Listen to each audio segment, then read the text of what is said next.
हरे कृष्णा, राधे राधे। कुंज बिहारी श्री हरिदास आप सभी का स्वागत है आपके अपने लड्डू गोपाल कृष्णा चैनल में। तो अभी हम माधव जी की सेवा और स्नान पूजा के साथ साथ हम कुछ चर्चा भी करेंगे। तो देखिए, आइए और लास्ट तक सुनिए। तो अभी हम कर लेते हैं माधव जी का स्नान श्रृंगार और उसके साथ साथ हम करेंगे कुछ महत्वपूर्ण बातें। तो चर्चा का विषय होगा देवउठनी एकादशी को लेकर, उसके बारे में हम चर्चा करेंगे। तो देखिए, देवउठनी एकादशी 23 नवंबर को है। कार्तिक मास चल रहा है, बहुत शुभ दिन है, बहुत शुभ योग बन रहे हैं। इतना शुभ दिन है, इतनी अच्छी बात है कि जो विष्णु जी का प्रिय दिन है बृहस्पतिवार, उस दिन एकादशी है और कार्तिक मास के अंदर है। तो आप समझ सकते हैं कितना शुभ। तो देवउठनी एकादशी पर बहुत शुभ दिन है। आप नए लड्डू गोपाल भी ला सकते हो, नया कोई शुभ काम भी कर सकते हो, राधा रानी भी ला सकते हो, व्रत भी शुरू कर सकते हो। जो भी फर्स्ट टाइम रहना चाह रहा है पहली बार, तो वो इस एकादशी से व्रत शुरू कर सकता है। बहुत शुभ माना जाएगा और सारी मनोकामनाएं पूरी होंगी इस व्रत को करने से, क्योंकि बहुत बड़ी एकादशी मानी जाती है देवउठनी एकादशी।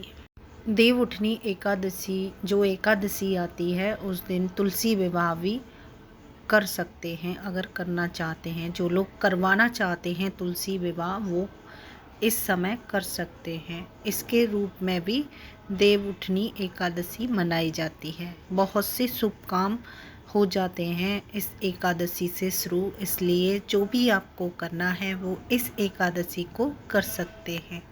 दिवाली के बाद आने वाली कार्तिक शुक्ल पक्ष की एकादशी को देव उठान एकादशी, देवउठनी एकादशी कहा जाता है और भी बहुत सारे नामों से इस एकादशी को जाना जाता है। कार्तिक में आने वाली एकादशी को जो देवउठनी एकादशी है, ये सबसे बड़ी मानी जाती है।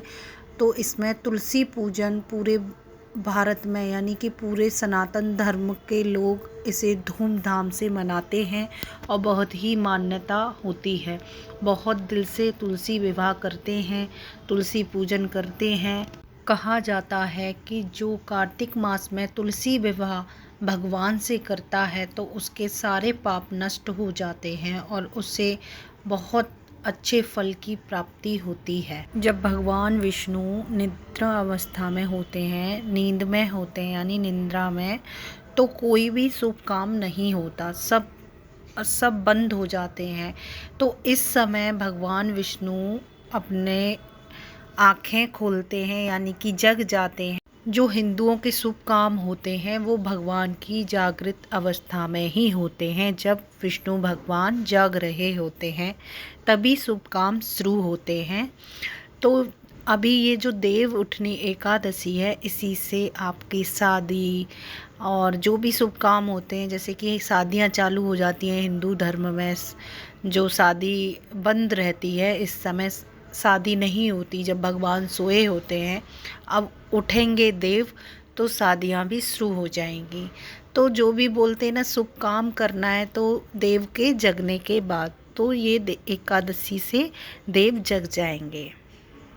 भगवान विष्णु का दिन जो जगने का होता है वो देवउठनी एकादशी ही होती है। इसी दिन विष्णु भगवान अपनी निद्रा से जागृत होंगे, यानी कि अपनी आँखें खोल लेंगे।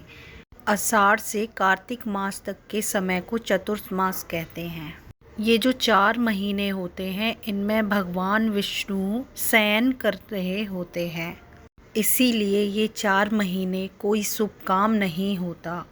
और देवउठनी एकादशी से सारे काम शुरू हो जाते हैं जो शुभ होते हैं, यानी कि कैसे भी काम हो, जैसे शादियां हुई, कुछ नया काम कर रहे हैं हम घर पे, कुछ फंक्शन कर रहे हैं या कुछ, मतलब ऐसे होता है ना कि बताते हैं कि अभी नहीं होगा, ये शुभ नहीं है, ये सब अशुभ है। तो इसलिए अब जो देवउठनी एकादशी आती है, इससे सारे शुभ काम शुरू हो जाते हैं। ये बहुत बड़ी एकादशी मानी जाती है। जो लोग कभी भी एकादशी का व्रत नहीं करते और इस एकादशी को अगर व्रत करते हैं तो बहुत ही शुभ होगा उनके लिए।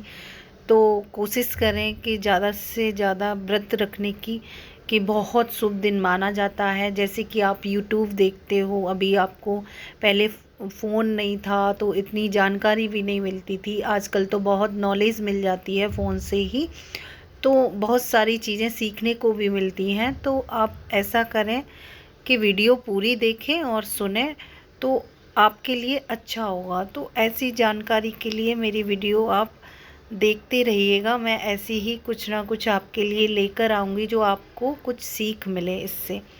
तो आप भी अगर व्रत रहना चाहती हैं तो रख सकती हैं, क्योंकि बहुत अच्छा माना जाता है। इस देव उठनी एकादशी का व्रत रखना सबसे बड़ी एकादशी है। इस दिन पीपल को जल अवश्य चढ़ाएं। भगवान प्रसन्न करने के लिए पीपल को जल दें, प्रार्थना करें भगवान से और अच्छी तरह उनको दीपदान करें। भगवान विष्णु की प्राप्ति के लिए जब आप नहाने जाते हैं तो उस पानी में एक हल्दी यानी कि एक चुटकी हल्दी उसमें अवश्य डालें और डालकर स्नान करें। भगवान प्रसन्न हो जाएंगे। स्नान करने के बाद साथ ही पीले रंग के वस्त्र पहने। क्योंकि पीले रंग के वस्त्र क्यों पहनने? क्योंकि भगवान विष्णु को बहुत प्रिय हैं, इसलिए आपको उन्हें प्रसन्न करना है तो पीले रंग के वस्त्र आपको धारण करने हैं।